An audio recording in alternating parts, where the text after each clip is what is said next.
চূড়ান্ত ফলাফল দ্রুত সময়ের মধ্যে প্রকাশ করতে হবে।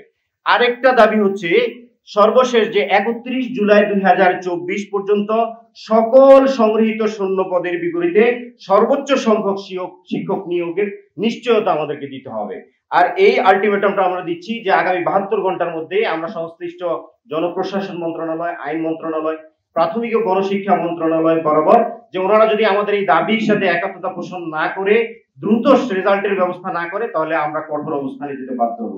তো এই বিষয়টাতে আমাদের কর্মসূচি একবারে স্পষ্ট এবং আমাদের যে আজকের এত শহীদের রক্তের বিনিময়ে অর্থাৎ মুগ্ধ এবং আবু সাঈদের রক্তের বিনিময়ে যে দ্বিতীয় স্বাধীন বাংলাদেশের যে পাওয়া, সেই পাওয়াটার অর্জন অনেকটাই ম্লান হয়ে যাবে এবং এই সরকার অনেকটাই প্রশ্নবিদ্ধ হয়ে যাবে যদি তারা আগের যে সিস্টেম ছিল কোটা পদ্ধতি বহাল রেখে আমাদের এই রেজাল্টটা পাবলিশ করে। সেক্ষেত্রে আমরা সরকারের দৃষ্টি আকর্ষণ করছি, বিশেষ করে আমাদের যে গর্ব ডক্টর মোহাম্মদ ইউনূস, বাংলাদেশের না তিনি সারা পৃথিবীর গর্ব ডক্টর মোহাম্মদ ইউনূসের প্রতি, যে উনি এই দৃষ্টিতে এই প্রেক্ষাপটে নিজে যাতে হস্তক্ষেপ করে এবং অনতি বিলম্বে আমাদের রেজাল্ট প্রকাশ করার জন্য কার্যকর ব্যবস্থা গ্রহণ করে। আমরা প্রত্যেকটা অধিদপ্তর, ডিপি যে অধিদপ্তর আমাদের প্রাইমারি গণশিক্ষা অধিদপ্তর সেখানে পাঠিয়েছি, মন্ত্রণালয়ে পাঠিয়েছি, জনপ্রশাসন মন্ত্রণালয়ে স্মারকলিপি দিয়েছি এবং আপনাকে আমি এই ব্যাপারে আশ্বস্ত করতে চাই ডিজি মহোদয়ের সাথে কথা হয়েছে আমাদের এবং 3 জন সিনিয়র সচিবের সাথে কথা হয়েছে।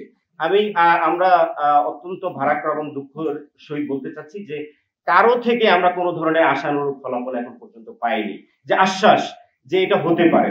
অথচ দেখুন পিএসসি সর্বশেষ পিএসসি যদি বদল করতে পারে ওনাদের সিদ্ধান্ত, এবং রেলওয়ে কিন্তু সংশোধন করে ওনাদের রেজাল্ট প্রকাশ করেছে। আর একটা গতকালকে রাত্রে ঢাকা কর অঞ্চলের রেজাল্ট দিয়েছে, সেখানেও কিন্তু নতুন প্রজ্ঞাপনের আলোকে রেজাল্ট দিয়েছে।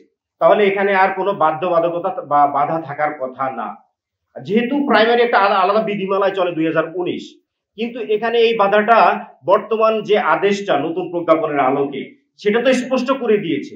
আর আমি এখানে বলেছি যে সুপ্রিম কোর্টের আদেশই হচ্ছে মূলত আইন, আর আইনের পরে হচ্ছে বিধিমালা, বিধিমালার পরে হচ্ছে প্রজ্ঞাপন, যে ব্যাখ্যাটা আসলে ওনারা দিতে চান। এই ক্ষেত্রে আমরা আরেকটা জিনিস বলি, দেখেন করোনার কারণে কিন্তু আমরা 2 বছর পিছিয়ে গেছি।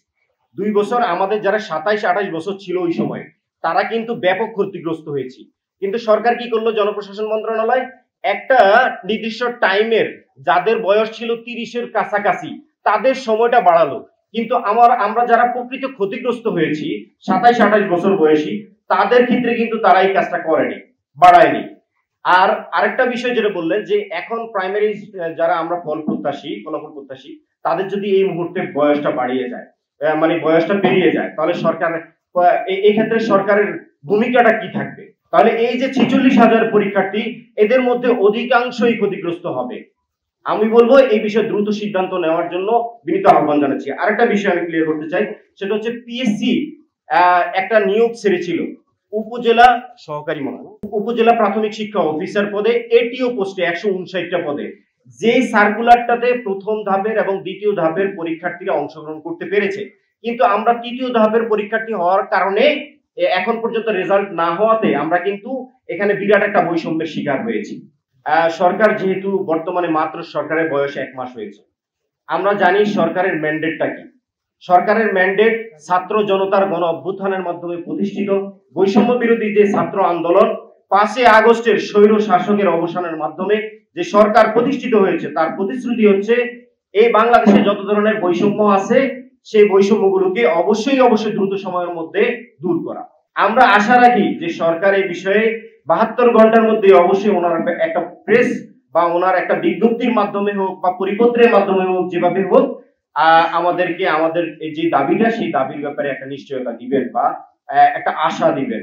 যদি তা না হয় তাহলে অবশ্যই এই 46,000 শিক্ষার্থী আমরা যারা আছি সকলে একত্রিত হয়ে আমরা গণভবন এবং যে জনপ্রশাসন মন্ত্রণালয় প্রধান উপদেষ্টা বরাবর যেতে বাধ্য করা।